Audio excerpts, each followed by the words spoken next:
Hi friends, ஐன் அடுத்த serial இங்கே வரப்போகிற எபிசோட்ஸ்க்கான ப்ரோமோ தான் இந்த வீடியோவில் பார்க்க போகிறோம். வாங்க ஃப்ரெண்ட்ஸ் பார்க்கலாம். இப்போது இங்கே நிலா, சோழன் எல்லாருமே வந்து பார்த்திங்க அப்படின்னா குலதெய்வ கோயிலுக்காக வந்துட்டாங்க. அதாவது அந்த ஒட்டஞ்சத்திரம் கிராமத்துக்கு வந்துட்டாங்க. சோழன் ஆல்ரெடி அவங்க தெரிஞ்சவங்களுக்கு ஒருத்தவங்க கிட்ட சொல்லி ஒரு வீடு ஏற்பாடு பண்ணியிருக்காங்க. அந்த வீட்டில் தங்கலாம் அப்படின்னு சொல்லிட்டு போகிறாங்க. அங்கே போய் பார்த்தா ஏற்கனவே யாரோ தங்கியிருக்க மாதிரி தெரியுது. நிலா கேட்குறாங்க, அப்போது உங்களுடைய சொந்தக்காரங்க தான் வந்து தங்கியிருக்காங்க அப்படின்னு சொல்கிறாங்க. பார்த்தா நம்ம கார்த்திகாவுடைய ஃபேமிலி. ஸோ அதை பார்த்த உடனே இவங்களுக்கு பயங்கர ஷாக்காக இருக்குது. ஸோ அவங்களுக்கு முன்னாடியே அவங்க வந்திருக்காங்க. ஸோ இதை யாருமே எதிர்பார்க்கல. 2 ஃபேமிலியும் ஒரே வீட்டில் தான் இருக்க போகுது. ஸோ குலதெய்வ கோயிலுக்கு தான் 2 ஃபேமிலியும் வந்திருக்காங்க. கார்த்திகோடைய அம்மா பயங்கரமாக டென்ஷன் ஆகுறாங்க. இப்போ என்ன பண்ணுறது, அந்த குடும்பம் நம்ம எங்கே போனாலும் நம்மளை தேடி வந்திருக்கு. சும்மாவே அமைதியாக இருக்க மாட்டா. இப்போ என்ன பண்ண போகிறாள், கடவுளே உன்னை வேண்டிட்டு போகிற வரைக்கும் எந்த பிரச்சனையும் வரக்கூடாது அப்படின்னு கார்த்திகோடைய அம்மா நினச்சிக்கிட்டு உள்ளே போகிறாங்க. ஸோ அப்படி நினச்சிட்டு உள்ளே போய் பார்த்தா தான் தெரியுது அவங்களுடைய அம்மாவுக்கு நம்ம நம்பிக்கை பொய் அப்படின்னு சொல்லிட்டு. ஏன்னா கார்த்திகா ஆல்ரெடி ஜாலியாக உட்காந்து அந்த ஃபேமிலியோட பேச ஆரம்பிச்சிட்டாங்க. வள கொலன்னு நம்ம சேரன் கிட்ட பேசிக்கிட்டே இருக்காரு. ஸோ அதை பார்த்த உடனே கார்த்திகோடைய அம்மாவுக்கு பயங்கர டென்ஷன் ஆகுது. இவ ஏன் இப்படி பண்ணிகிட்ருக்கா மாப்பிள்ளை இருக்கும்போது அப்படின்னு சொல்லிட்டு. ஆனால் கார்த்திகா எதையும் பெருசாக எடுத்துக்காத, மாமா எப்படி இருக்கீங்க மாமா அப்படி இப்படின்னு சொல்லிட்டு நிறைய விஷயங்களை பேசிக்கிட்டே இருக்காங்க. அதுக்கப்புறம் கார்த்திகோடைய அம்மா போயிட்டு, இங்கே என்னடி பேசிக்கிட்டு, அங்கே மாப்பிள்ளை ரூமில் தனியாக இருக்காரு, அவர்கிட்ட போகாமல் இங்கே என்ன வெட்டியாக பேசிக்கிட்டு வாடி அப்படின்னு சொல்லிட்டு கையை பிடிச்சி இழுத்துட்டு போயிடுறாரு. அதுக்கப்புறமா கார்த்திகாவும் அவங்க அம்மா கூப்பிட்டு போனதுனால கூட போயிடுறாங்க. இங்கே வந்துட்டு நம்ம சேரன் உட்காந்துட்ருக்க, அண்ணா விடுங்கண்ணா, இது என்ன புதுசாக நமக்கு அப்படின்னு சொல்லிட்டு சோழன் வந்து சேரனுக்கு சொல்கிறாரு. சரிடா, அது எதையும் நான் பெருசாக எடுத்துக்கல, நீங்கள் கார் ஓட்டிகிட்டு வந்தீங்க, எல்லாம் ரெஸ்ட் எடுங்க அப்படின்னு சொல்லிட்டு ஆளுக்கு ஒரு பக்கமாக ரூமுக்கு போயிடுறாரு. கொஞ்ச நேரம் கழிச்சு எல்லாரும் ஃப்ரெஷ்ஷப் ஆகிட்டு வெளியே வராங்க. அண்ணா ஆமாம், ஒரு டிக்கெட் நம்ம கூட வந்துச்சு, அது பாதியிலே இறங்கி போச்சு, அது இன்னும் வரலையே, எங்கண்ணே அப்படின்னு சொல்லிட்டு சோழன் வந்து கேட்கவும், ஆமாம் இல்லை எங்கடா அப்பா இன்னும் ஆளக்கணும் அப்படின்னு சொல்லிட்டு சேரன்னு சொல்ல, அண்ணா அவருக்கு என்ன வழியாக தெரியாது, நம்ம எது ஒன்று முதல்ல கேட்டாலும் அது தெரியாது இல்லை அப்படின்னு தான் சொல்கிறாரு. அதுக்கப்புறம் எனக்கு எல்லாமே தெரியும், என்கிட்ட எல்லாமே இருக்குது அப்படின்னு சொல்லிட்டு இருக்காரு. அதே மாதிரி தான் ஊருக்கு வழி கேட்டால் தெரியல, இப்போ அங்கங்கே எங்கேயா சுற்றிட்டு வரேன்னு சொல்லிட்டு போயிருக்காருல, வந்துருவார் அப்படின்ற மாதிரி பாண்டியன்னு சொல்லிட்டு இருக்காங்க. அதுக்கப்புறம் அண்ணா அப்படியே வரலைனாலும் சந்தோஷம் விடுங்கண்ணே, எங்கேயோ போய் தொலைஞ்சாருன்னு விட்டுட்டு ஜாலியாக இருக்கலாம் அப்படின்னு சொல்லிட்டு சோழன்னு சொல்லவும், நிலாவுக்கு கோவமாக வருது. ஏங்க எப்போ பார்த்தாலும் அங்கிள் அப்படி பேசிக்கிட்டே இருங்க, என்னதான் இருந்தாலையும் உங்கள் அப்பா அவர் வந்துட்டு உங்கள் கூட இருக்கும்போது அவரோட அருமை தெரியாது, அவர் இல்லாதப்போ தான் உங்களுக்கு அந்த அருமை தெரியும். இப்போது உங்கள் அம்மா இல்லாமல் நீங்கள் எவ்வளோ கஷ்டப்படுறீங்க, இப்போது அப்பாவும் இல்லாமல் நீங்கள் எல்லோரும் தனியாக நிற்கிறோமா அப்படின்னு சொல்லிட்டு நிலா சொல்லவும், சாரிங்க ஏதோ அவர் பண்ணுற இதில் அப்படி சொல்லிட்டேன், இனிமேல் அப்படி பேச மாட்டேங்க அப்படின்னு நிலா சொல்கிறாங்க. இனிமேல் இந்த மாதிரி என் முன்னாடி பேசுனீங்க அங்கிளை பற்றி ஏதாச்சும் அவ்வளோதான், அங்கிளுக்கும் எல்லாமே தெரியும், அவரும் பொறுப்பாக இருக்காரு, அவர் அப்படி நடந்ததுக்கு காரணம் நீங்கள் அவங்கள மதிக்காதது தான். நீங்கள் அவரை சுத்தமாக மதிக்கவே மாட்டேன்றீங்க, அதனால கூட அவர் அப்படி செய்யலாம்ல, நீங்கள் அவரை மதித்து எல்லா விஷயத்தையும் அவர்கிட்ட சொல்லி பாருங்க, அவர் கண்டிப்பாக எல்லாத்தையும் செய்வார் அப்படின்னு சொல்லிட்டு நிலா நம்பிக்கை கொடுக்குறாங்க எல்லாருக்குமே. சரிப்பா, நாங்கள் இனிமேல் எல்லாரும் அப்படியே நடந்துக்கிறோம் அப்படின்னு சொல்லிட்டு இங்கே அடுத்தது முடிஞ்சால் அங்கிள் வராரா இல்லையான்னு வெயிட் பண்ணி அங்கிளை பாருங்கள், இல்லைன்னா தேடி பாருங்கள் அப்படின்ற மாதிரி நீலா சொல்கிறாங்க. அவர் கண்டிப்பாக வந்துடுவாருப்பா, அவருக்கு என்ன இந்த ஊர் புதுசாக என்ன அப்படின்னு சொல்லிட்டு இருக்காங்க. அதுக்கப்புறம் அந்த வீட்டில் தங்கி எல்லா இடத்தையும் சுற்றி பார்த்துட்டு இருக்காங்க. அப்போ கார்த்திகாவும் வராங்க. மாமா எப்படி மாமா இருக்குது, நம்ம சொந்த ஊர் நல்லா இருக்குல்ல பார்க்கவே, இயற்கையாக காற்று ஜில்லுன்னு வருது அப்படின்னு சொல்லிட்டு கார்த்திகா அப்பவும் குடுகுடுன்னு ஓடி வந்து நிலாவோட ஃபேமிலி கூட ஒட்டிக்கிறாங்க. ஸோ அவங்களுடைய ஹஸ்பண்ட் கூடயும் அவங்களோட அம்மா கூடவும் இருக்கவே மாட்டேன்றாங்க. முழு டைமும் இவங்க கூடயே தான் இருக்காங்க. இதெல்லாமே கார்த்திகாவுக்கு அதாவது கார்த்திகாவுடைய அம்மாவுக்கு கோவத்தை உண்டாக்குது. கார்த்திகா சும்மாவே சேரனை விட மாட்டாங்க, ஊரில் இருந்தப்போ கூட ஃபோன் பண்ணி பேசிக்கிட்டே இருப்பாங்க. இப்போது நேர்லேயே சேரன் இருக்காரு, அப்படி இருக்கும்போது எப்படி சேரன் கிட்டே பேசாமல் விட்டுருவாங்க நம்ம கார்த்திகாவுக்கு அவங்களுடைய மாமான்னா ரொம்ப பிடிக்கும், அவ்வளோ உயிர். அதனால் கண்டிப்பாக கார்த்திகாவுடைய அம்மா என்ன தடுத்தாலையும் அவங்க சேரன்கிட்ட பேசிக்கிட்டே தான் இருக்க போகிறாங்க. இந்த கோயில் ஃபங்க்ஷன் முடிஞ்சு, அதாவது சாமி கும்பிட்டுட்டு போகிற வரைக்குமே அவங்க கண்டிப்பாக பேசிக்கிட்டு தான் இருக்க போகிறாங்க. என்ன நினச்சாலையும் கார்த்திகாவுடைய அம்மாவில் இது தடுக்கவே முடியாது, அதுதான் உண்மை.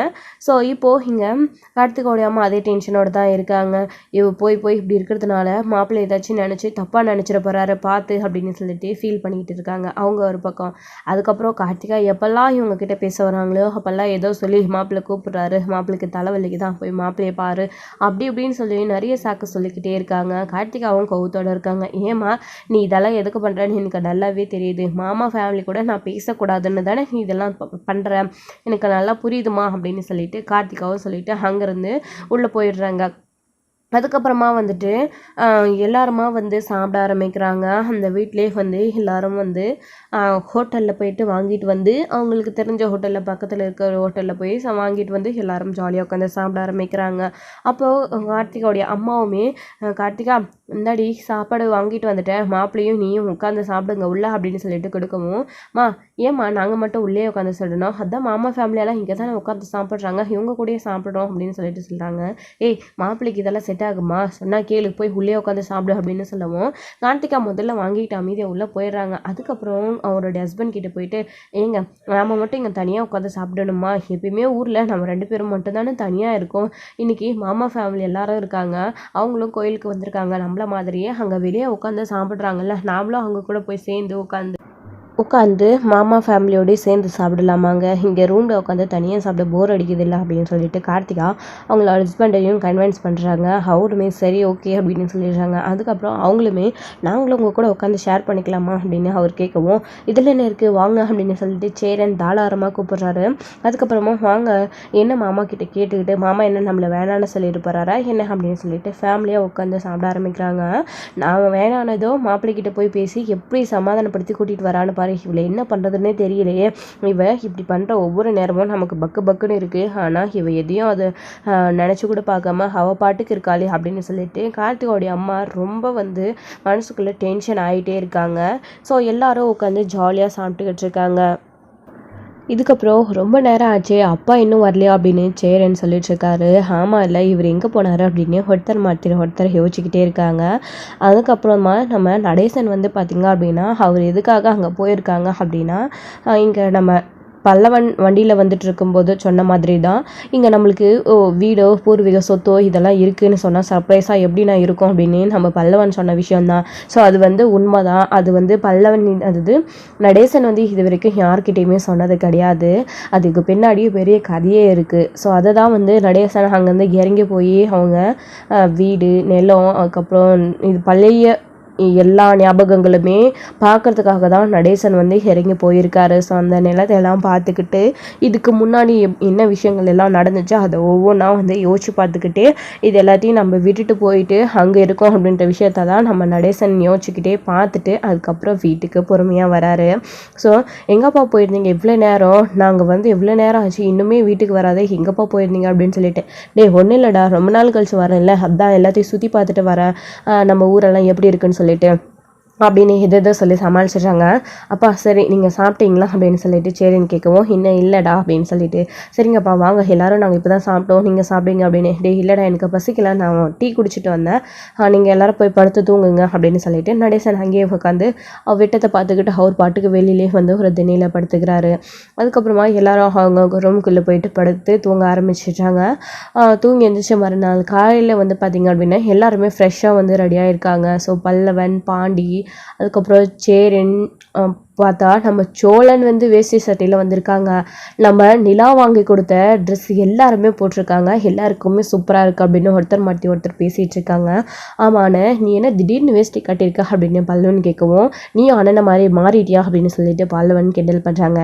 அதுக்காக இல்லைடா அண்ணனை மாதிரியெல்லாம் மாறலை, நிலா எப்படியும் சாரியில் வருவா, அதுக்கு மேட்சிங்காக நானும் அவள் வாங்கி கொடுத்த சட்டையை போட்டுக்கிட்டு வேஷ்டியில் இருக்கணும்னு ஆசைப்பட்டேன் அப்படின்னு சொல்லிட்டு அதுக்காக தான் நானும் கட்டிக்கிட்டேன் அப்படின்னு சொல்லிட்டு இங்கே சோழன் சொல்லவும், அது எப்படின்னா அண்ணி சாரியில் தான் வருவாங்கன்னு உனக்கு எப்படி தெரியும் அப்படின்னு சொல்லிட்டு, அவள் யூஸ்வலாகவே எங்கேயாச்சும் இன்டர்வியூக்கு போகணுன்னா இல்லை ஏதாவது ஃபெஸ்டிவல் டைமில் இந்த மாதிரி டைம்லலாம் நிலா சாரி தான் கட்டியிருக்கா, நம்ம வீட்டுக்கு வந்ததுக்கு அப்புறமே 4-5 டைம் இந்த மாதிரி சாரி தான் கட்டியிருக்கா, அப்படி இருக்கும்போது கண்டிப்பாக நம்ம குலதெய்வ கோயிலுக்கு போகிறோம், நிலா நம்ம பாரம்பரியத்தை கடைப்பிடிக்கிற மாதிரி சாரி தான் கட்டிட்டு வருவான்னு எனக்கு நல்லாவே தெரியும் அப்படின்னு சொல்லிட்டு பல்லவன் சொல்லவும், அதாவது சோழன் வந்து பல்லவன் கிட்ட சொல்லிட்டு இருக்கவும், அப்படியாண்ணா சரி வெயிட் பண்ணி பார்க்கலாம் அப்படின்னு சொல்லிட்டு பல்லவன் சொல்லிட்டு இருக்காங்க. அப்போ தான் நிலா ரூமில் இருந்து சாரியில் அப்படி லுக்காக வராங்க. ஸோ நிலா மட்டும் இல்லை, நம்ம சந்தாவையும் நிலா வந்து அப்படி தான் மாற்றி கூட்டிகிட்டு வராங்க. ஸோ வடநாட்டுக்காரங்க மாதிரி அவங்க சாரி கட்டியிருந்தாலும் தலை மேலே முக்காடு போட்டுக்கு தான் சந்தாவும் வராங்க. என்னென்ன இது அப்படின்னு சொல்லிட்டு பயங்கர சந்தோஷப்படுறாங்க சோழன். அது மட்டும் இல்லாமல் பல்லவனுமே அண்ணன் நீ சொன்ன மாதிரி அண்ணி சாரியில் தான் வந்திருக்காங்க, போன நீ வேற லெவல் அப்படின்னு சொல்லிட்டு இருக்காங்க. டே இன்னொரு விஷயம் கவனிச்சியா, நிலா அவங்க மட்டும் சாரி கட்டல, சந்தாவும் சாரி கட்டியிருக்காங்க அப்படின்னு சொன்ன உடனே சரியா தான் போச்சு, அன்னைக்கு அண்ணன் வேஸ்டர் சட்டை போட்டிருக்க மாதிரி சந்தாவுக்கு நம்ம சேரண்ணா அப்படின்னு சொல்லிட்டு பல்லவன் பேச்சு வாக்கில் உளறிடுறாங்க. டே அப்படியெல்லாம் இல்லைடா, அது ஏன் தங்கச்சி மாதிரி அப்படின்னு சொல்லிடுறாங்க. அண்ணே உனக்கு எப்பயுமே இதே தான், நீ விடுன அப்படின்னு சொல்லிட்டு இங்கே நம்ம பேசிக்கிட்டு இருக்காங்க. அதுக்கப்புறம் என்னங்க எல்லாம் எப்படி பார்க்குறீங்க அப்படின்னு. ஒன்றும் இல்லை நீங்கள் சாரியில் தான் வருவீங்க அப்படின்னு சோழனை சொல்லிட்டு இருந்தது, அதை தான் எல்லாரும் பார்த்துட்டு இருந்தோம் அப்படின்னு சொல்லிட்டு. அண்ணன் எப்படி கரெக்டாக சொல்லிச்சுன்னு தெரியல அப்படின்னு. எப்படிங்க அப்படின்னு. ஏங்க நீங்கள் சாரி தான் கட்டுவீங்கன்னு எனக்கு தெரியும் அப்படின்னு சொல்லிட்டு பேசிகிட்டு இருக்கோம். இப்படியே வள கொலக்கலன்னு பேசிகிட்டு இருந்தா என்ன ஆகுறது, சீக்கிரம் கோயிலுக்கு போக வேண்டாமா, இன்னும் 5-6 கிலோமீட்டர் தூரம் இருக்குது, வாங்க எல்லாரும் போகலாம் அப்படின்னு சொல்லிட்டு நடேசன் வந்து அப்போ பேசிடுறாரு. கொஞ்சம் சந்தோஷமாக தான் இவருக்கு பிடிக்காதே அப்படின்னு சோழன் சொல்லிட்டு சரி வாங்க எல்லாரும் கிளம்பி போகலாம் அப்படின்னு சொல்லிட்டு கிளம்பி போகிறாங்க.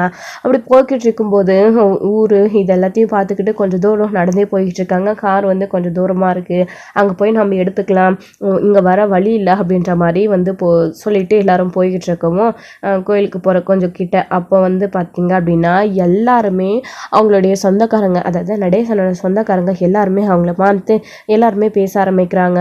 அப்புறம் நடேசன் மட்டும் பேசிக்கிட்டு அவங்க பாட்டுக்கு முன்னாடி போயிடுறாங்க. அதுக்கப்புறம் பின்னாடி இவங்க நிலா சோழன் பல்லவன் பாண்டி எல்லாரும் போய்கிட்டு இருக்காங்க. அப்போது வாங்கப்பா நீங்கள்லாம் நடேசனோட பிள்ளைங்களா, உங்களெல்லாம் சின்ன வயசில் பார்த்தது இப்போல்லாம் ரொம்ப பெரிய பிள்ளைங்களாகிட்டு இருக்கீங்க, கல்யாணம்லாம் ஆகிட்டுருக்கு, இருந்தாலையும் உங்கள் அப்பா இன்னும் அப்படியே இருக்காரு, உங்கள் அப்பா எவ்வளோ பெரிய ஆள் தெரியுமா, ரொம்ப வருஷம் ஆச்சு அவர் அங்கே போய், அவர் இப்போ தான் திரும்பவும் இங்கே வந்திருக்காரு அப்படின்னு சொல்லிட்டு ஊரில் இருக்கிறவங்க எல்லாரும் நடேசனை பற்றி நம்ம இவங்கக்கிட்ட எல்லாருக்கிட்டையும் பேச ஆரம்பிச்சிடுறாங்க. பல்லவன் பாண்டி எல்லாருக்கிட்ட எல்லாருக்கிட்டையும் ஒன்றுமில்லை தங்கமான மனுஷன், அப்படி இருப்பார் இப்படி இருப்பார் அப்படின்னு பெருமையாக பேசிகிட்டு இருக்கவும், என்ன நாம் எல்லாரும் அப்பாவை பற்றி வேறு மாதிரி நினைக்கிறோம், இவங்க இந்த நம்ம சொந்த ஊரில் எல்லாரும் அப்பாவை பற்றி நல்ல விதமாக சொல்கிறாங்க அப்படின்னு எல்லாரும் யோசிக்க ஆரம்பிக்கிறாங்க. என்னடா இது அப்படின்னு பாண்டியன் ஒரு பக்கம் சோழன் கிட்ட சொல்லவும் தெரியலையே அப்படின்னு சொல்லிட்டு அதுக்கப்புறம் நிலா கிட்ட கூட உண்மையிலே உன்னோட மாமனார் கொடுத்து வச்சிருமா நீ அப்படின்னு சொல்லிட்டு பேசிகிட்டு இருக்கவும் நிலாவுக்கு பார்த்தீங்களா நீங்கள் தான் அங்கிள் கிட்ட எப்பயுமே கோவமாக பேசிகிட்டு இருக்கீங்க, பார்த்தீங்களா அங்கிளோட சொந்த ஊரில் அங்கிளை பற்றி எவ்வளோ நல்ல விதமாக சொல்கிறாங்க அப்படின்னு சொல்லிட்டு. ஆமாம் இவங்கெல்லாம் இப்படி சொல்கிறாங்க, அப்போது அங்கிளை பற்றி சென்னையில் சொல்கிற விஷயம் உண்மையா, இது உண்மையா அப்படின்னு தெரியாமல் நிலாவுக்கு புரிய வருது. அதை வந்து அதை பற்றி சோழன்கிட்டேயும் கேட்க ஆரம்பிக்கிறாங்க. தெரியலையேங்க இருங்க பார்க்கலாம் அப்படின்னு சொல்லிட்டு இங்கே வந்துட்டு பேசிக்கிட்டே அதுக்கப்புறம் போயிட்டு இருக்கும்போது அதே மாதிரி தான் இன்னொருத்தர் வந்து நீங்களாம் யார்ப்பா அப்படின்னு சொல்லிட்டு கேட்கவும், நாங்கள் இந்த மாதிரி நடேசனோட பிள்ளைங்க சென்னையிலேருந்து வந்திருக்கோம் குலதெய்வ கோயிலுக்காக அப்படின்னு சொல்கிறாங்க. இதை கேட்ட உடனே இங்கே பயங்கர சந்தோஷப்படுறாங்க. அப்படியாப்பா நீங்களாம் நடேசனோட பிள்ளைங்களா, சின்ன பிள்ளையில் பார்த்தது உங்களை இவ்வளோ பெருசாக வளர்ந்துட்டீங்க, அப்புறம் நடேசன் எப்படிப்பா இருக்காரு, எங்கப்பா அவர் வரலையா அப்படின்னு கேட்குறாரு. அவர் அங்கே முன்னாடி போயிட்டாரு, நாங்கள் இங்கே தான் இருக்கோம் அப்படின்னு சொல்லிட்டு சொல்கிறாங்க. இப்போ தான் நாங்கள் போய்கிட்டு இருக்கோம் அப்படின்னு சொல்கிறாங்க. அப்படியாப்பா நடேசன் இங்கேருந்து ரொம்ப நாளுக்கு கழிச்சு இங்கே வந்திருக்காரு, இங்கேருந்து அவர் போய் எத்தனை வருஷம் காலம் ஆகுது, இந்த வீடுன்னெல்லாம் பிரச்சனைனால போனவர், பார்க்கையினால போனவர், அதுக்கப்புறம் நடேசனோட ஒய்ஃப் கூட இறந்துட்டு தான் கேள்விப்பட்டோம், ஆனால் அதுக்கப்புறம் இப்போ தான் அவர் இங்கே வந்திருக்காரு. உண்மையிலேயே அந்த மனுஷன் தங்கமான மனுஷன், அந்த மனுஷன் மாதிரி யாருமே இருக்க மாட்டாங்க, ஊரில் ஒருத்தருக்கு உதவினா ஓடி ஓடி உதவி செய்யார் அப்படி இப்படின்னு சொல்லிட்டு நடேசனை பற்றி ரொம்ப பெருமையாக சொல்கிறாங்க. அதுக்கப்புறம் அவருமே அவங்கள வந்து யாரோ ஒரு ரிலேட்டிவ் வந்து கூப்பிடுறாங்க, அதனால் அவர் சரிங்கப்பா நீங்கள் போய் குலதெய்வத்தை கும்பிட்டுட்டு வாங்க, அதுக்கப்புறம் மீதியை பேசிக்கலாம், எனக்கு கொஞ்சம் வேலை இருக்குது அப்படின்னு சொல்லிட்டு அவர் கிளம்பி அங்கேருந்து போயிடுறாரு. அதுக்கப்புறமா என்னங்க இது ஒருத்தர் இல்லாமல் அங்கிளை பற்றி நல்ல விதமாகவே சொல்கிறாங்க, ஏதோ சொத்து நிலம்னு வேற சொல்லிட்டு போகிறாங்க, எதுவுமே புரியலையே, தெளிவாக சொல்ல மாட்டேறாங்களே, ஏங்க ஒருவேளை பல்லவன் சொன்ன மாதிரி இங்கெல்லாம் உங்களுக்கு ஏதாச்சும் சொத்து இருக்கா அப்படின்னு நிலா கேட்கவும், தெரியலையேங்க, அது ஏன் நாங்கள் தான் சின்ன வயசுலேருந்தே பிறந்து வளர்ந்தது எல்லாமே சென்னையில் தானே, இங்கே எப்படி எங்களுக்கு தெரியும், தெரியாதேங்க அப்படின்னு சொல்லிட்டு இங்கே வந்து சோழனும் சொல்லிட்டு இருக்காங்க. ஏன்னா உங்களுக்கு அப்படின்னு தெரியப்பா, அப்பாவை கிட்ட தான் தெரியும் அப்படின்னு சொல்லிட்டு இருக்கவும் அவர் கேட்டால் அவர் எங்கே சொல்ல போகிறாரு அப்படின்னு பாண்டியன் ஒரு பக்கம். அதுக்கப்புறம் சரி வாங்க அங்கிளை போய் பார்த்து பேசலாம் அப்படின்னு சொல்லிட்டு கோயிலுக்குமே வந்து போகிறாங்க. அப்போ தான் வந்து பார்த்தீங்க அப்படின்னா கோயிலுக்கு போன உடனே அவர்கிட்ட இந்த விஷயத்தை பற்றி கேட்குறாங்க. ஸோ அவர் எதுவுமே சொல்கிறதே கிடையாது. டே உங்கள் வேலையை மட்டும் பாருங்கடா, எதுக்கு வந்தீங்களோ அதை மட்டும் அப்படின்னு சொல்லிடுறாங்க. என்ன அங்கிள் எதுவுமே சொல்லவே மாட்டேன்றாரு. ஆனால் வந்த உடனே எங்கேயும் இறங்கி போயிட்டாரு. அதுக்கப்புறம் லேட்டாக தான் வந்தார். சும்மா சுற்றி பார்த்துட்டு வந்தேன்னு சொன்னார். இவர் எதுக்காக இறங்கி சுற்றி பார்க்க போகணும் அப்படின்ற மாதிரி நிலாவுக்கு தோண ஆரம்பிக்குது. அதுக்கப்புறம் அவர் அங்கே உக்காந்துக்கிட்டு பழைய ஞாபகங்களை தான் யோசிச்சுக்கிட்டு பார்த்துட்டு இருக்காங்க. இவங்க எல்லாரும் கோயிலை சுற்றி பார்த்துக்கிட்டு இந்த இது இப்படி இருக்குது அது அப்படி இருக்குன்னு சொல்லிட்டு பேசிகிட்டு இருக்காங்க. ஆனால் நிலா மட்டும் நம்ம நடேசனையும் நோட் பண்ணிட்டு இருக்காங்க. இவர் சொந்த ஊருக்கு வந்ததுலேருந்தே ஒரு மாதிரி இருக்காரு, சென்னையில் வேறு மாதிரி இருந்தார் அப்படின்ற மாதிரி நிலா யோசிக்கிறாங்க. அப்போ பல்லவன் வராங்க. அதாவது பல்லவனும் சோழனை வராங்க. அண்ணி ஏன் இங்கே நின்றுட்டீங்க, வாங்க சாமி கும்பிடலாம் அப்படின்னு. சரிடா பல்லவா நீ போ நான் வரேன் அப்படின்னு சொல்லிட்டு பல்லவன் போனதுக்கப்புறமா சோழன் கேட்குறாரு, என்னங்க என்னாச்சு, ஏன் இங்கே நின்று இவரை பார்த்துக்கிட்டு இருக்கீங்க அப்படின்னு சொல்லிட்டு. இல்லைங்க நம்ம வரும்போது அங்கிளை பற்றி எல்லாரும் எப்படிலாம் சொன்னாங்க அதை நினச்சிட்ருக்கேன். ஆனால் அங்கிளை சென்னையில் சொல்கிற விதம் வேறு மாதிரி இருக்குது, இங்கே வேறு மாதிரி இருக்குல்ல, அதான் நினச்சி பார்த்துட்ருக்கேன். ஏதோ சொத்து பூர்வீகம் அப்படி இப்படின்னு சொல்லிட்டு ஏதேதோ பிரச்சனைனால அங்கிள் அங்கே போயிட்டு தான் சொல்கிறாங்க. என்னவா இருக்கும் அப்படின்னு சொல்லிட்டு இங்கே வந்து யோசிக்க ஆரம்பிக்கிறாங்க. நம்ம நிலா வந்துட்டு அதை தான் சோழன் கிட்ட கேட்டுட்ருக்காங்க. சோழனுமே இருந்துக்கிட்டே தெரியலங்க, எனக்கும் இங்கே சொல்கிறதெல்லாம் உண்மைன்னு தான் தெரியுது, இவர் அப்பப்போ வேறு மாதிரி மாறுறாரு, நல்லா தான் பேசுகிறாரு, தெரியலையேங்க என்னவா இருக்கும் அப்படின்னு சோழனும் நிலா கிட்ட யோசிச்சுட்ருக்கேன். அப்போ தான் நம்ம நடேசன் வந்து என்ன யோசிக்கிறாரு அப்படின்னா, இதுக்கு முன்னாடி இங்கே இவருக்கு அதாவது நடேசனுடைய அப்பா ரொம்ப பெரிய ஆள், நிறைய சொத்து பத்தோட நிறைய பெரிய ஃபேமிலியோடு இருந்திருக்காங்க. அதுக்கப்புறமா அவங்களுக்கு 3 பிள்ளைங்க, நடேசன், அதுக்கப்புறம் கார்த்திகோடைய அம்மா, அவங்களுடைய அண்ணன், இவங்க 3 பேரும் அவங்களுக்கு கல்யாணம் ஆனதுக்கப்புறமா நிறைய பிரச்சனைகள் வந்துச்சு. ஸோ கல்யாணம் ஆனதுக்கப்புறமா அவங்களுக்குன்னு குடும்பம் குட்டி ஆனதுக்கப்புறமா வீடு சொத்து நிலம் இதை பற்றியெல்லாம் கொஞ்சம் பிரச்சனை பேச்சுவார்த்தை போக ஆரம்பிச்சுது. அவங்க அப்பா கிட்டேயும் பிரித்து கொடுக்க சொல்லி அதுக்கப்புறமா கொஞ்ச காலத்திலேயே அதாவது கார்த்திகாவுடைய அம்மாவும் அவருடைய அண்ணனும் சொத்துக்கு ஆசைப்பட்டவர், இந்த சொத்தை நாம் எடுத்துக்கலாம் அப்படி எடுத்துக்கலாம் அப்படின்னு பிளான் போட்டுக்கிட்டு இருக்காங்க. பிளான் போட்டு அவங்களுடைய அப்பாவை வற்புறுத்தி கேட்க ஆரம்பிக்கிறாங்க. அதை புரிஞ்சுக்கிட்டு அவருடைய அப்பாவுமே இருந்துக்கிட்டு ரொம்ப வயசாகிடுச்சு, அதுக்கு மேலே அவரால் எதுவும் பண்ண முடியல, இது இப்படியே இருந்தால் நடேசனுக்கு எதுவுமே போய் சேராமல் போயிடும், நம்மளை கடைசி வரைக்கும் காப்பாற்ற போகிறவங்க அவன் மட்டும்தான், இந்த பிள்ளைங்க எல்லாரும் சொத்துக்காக தான் நம்மளை பார்க்குறாங்களே தவிர நம்மளை யாரும் பார்த்துக்க மாட்டேன்றாங்க அப்படின்னு பிளான் பண்ணி முடிவு பண்ணி தான் நடேசனுக்கு சேர வேண்டிய சொத்து எல்லாத்தையும் அவங்கள விட அதிகமாக ஒரு மடங்கு மேலேயே எழுதி வைக்கிறாரு. அதுக்கப்புறம் இவங்களுக்குன்னு ஏதோ தங்கறதுக்கு வீடு ஒரு நிலம் அது மட்டும்தான் கொஞ்சமாக தராங்க அவங்களுக்கு. அதனாலேயே பயங்கர பிரச்சனை ஆகிடுது. அதுக்கப்புறம் கொஞ்ச நாள் கழிச்சு அவருடைய அப்பாவுமே இறந்துடுறாரு. அவங்க அப்பா இறந்ததுக்கப்புறமா இங்கே நடேசன் கிட்ட இவருக்கு மட்டும் அதிக சொத்து எழுதி வச்சுட்டாங்க, உயில் எழுதி வச்சுட்டாங்க அப்படின்னு பயங்கரமாக அவங்க 2 பேரும் சண்டை போட ஆரம்பிச்சிட்டாங்க. இந்த சொத்து பிரச்சனையாக கண்டிப்பாக இது உங்களுக்கு கிடைக்கவே கிடைக்காது, நான் தரவும் மாட்டேன் அப்படின்னு சொல்லிட்டு இதை என் அப்பா எனக்கு கொடுத்தது தான் அப்படின்னு நடேசன் அவங்களுடைய ஒய்ஃபை கூட்டிக்கிட்டு சின்ன வயசுலேயே அதாவது அவங்க வயிற்றில் வந்து சரி இருக்கும்போதே சென்னைக்கு கிளம்பி போயிடுறாங்க இந்த பிரச்சனையினால். அதுக்கப்புறம் ஊரில் இருக்கிறவங்க எல்லாரும் எவ்வளோ நடேசனை தடுத்து பார்த்தாங்க. ஆனால் நடேசன் வந்து இங்கே இல்லவே இல்லை. எப்பா நீ ரொம்ப நல்ல மனுஷன், நீ ஏன்ப்பா அங்கே போகணும் அப்படின்னு சொல்லிட்டு இவங்க எல்லாரும் சொல்ல ஆரம்பிக்கிறாங்க. அதுக்கப்புறம் சென்னைக்கு போய் செட்டில் ஆகிடுறாங்க. சென்னையிலேயும் அவங்களுடைய நிலம் வீடு எல்லாமே இருக்குது, நடேசனோட அப்பா கொடுத்தது. அது மட்டும் இல்லாமல் கார்த்திகாவுடைய ஃபேமிலியுமே அங்கே இல்லாமல் அவங்களுமே அங்கே கிளம்பி சென்னைக்கு போயிடுறாங்க. இங்கே நடந்த பிரச்சனைகளால் சொந்த ஊரில் யாருமே இருக்கிறதில்ல. அதுக்கப்புறம் அங்கே போனதுக்கப்புறம் தான் அடுக்கடுக்காக வந்து அவங்களுக்கு குழந்தைங்கள் பிறக்க ஆரம்பிச்சிச்சு. அப்போ வந்து பார்த்திங்க அப்படின்னா நடேசன் அவங்களோட ஒய்ஃபை விட்டுட்டு அவங்க மட்டும் தான் தனியாக இருப்பாங்க. அவங்களுடைய பசங்க எல்லோரும் சின்ன பிள்ளைங்க ஸ்கூலுக்கு போவாங்க. அவங்கள விட்டுட்டு நடேசன் தான் பிள்ளைங்களுக்காக கஷ்டப்பட்டு உழைக்கணும், அவங்கள நல்லா படிக்க வைக்கணும் அப்படின்றதுக்காக வந்து வேலைக்கு போவார், லாரி ஓட்டுவார். அப்போது போயிட்டு ஒரு நாள் வரும்போது அவங்களோட ஒய்ஃபை வந்து சாந்தி இங்கே பாரு பசங்களுக்கெல்லாம் என்ன வாங்கிட்டு வந்திருக்கேன், எங்கே இருக்க நீ, நம்ம சேர ஆசைப்பட்டு கேட்குவான்ல அதை வாங்கிட்டு வந்திருக்கேன் என்னென்னு சொல்லி பார்க்கலாம் அப்படின்னு சொல்லிட்டு நடேசன் அவர் பாட்டுக்கு பேசிட்டு வரவும் இங்கே சாந்தி வந்து பார்த்தீங்க அப்படின்னா சவுண்டே இல்லை. உள்ளே போய் பார்த்தா சாந்தி கீழே விழுந்து கிடக்குறாங்க.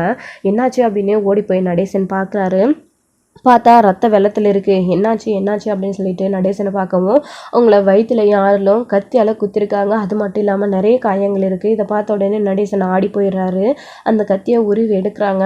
ஸோ ஆக்சுவலி நடேசன் வர்றதுக்கு முன்னாடியே இந்த சொத்து பிரச்சனையினால் அவங்களுடைய சொந்தக்காரங்க யாரோ பங்காளிங்க வந்து பார்த்திங்க அப்படின்னா அவனையும் அவங்களுடைய பிள்ளைங்களை அவங்க வீட்டுக்காரையும் யாரையும் விடக்கூடாது, கொண்டு போட்டுடணும், அந்த சொத்தை நாம் அடையணும் அப்படின்றதுக்காக அவங்க இல்லைன்னா கேட்க ஆள் இல்லையே அப்படின்னு நம்ம இஷ்டத்துக்கு எல்லாத்தையும் நாமளே எடுத்துக்கலாம், அவன் இருக்கிற வரைக்கும் தானே எல்லா சொத்தும் அவனுக்கு போய் சேரும் அப்படின்னு பிளான் பண்ணி இதெல்லாம் பண்ணியிருக்காங்க நடேசன் இல்லாத சமயமாக பார்த்து.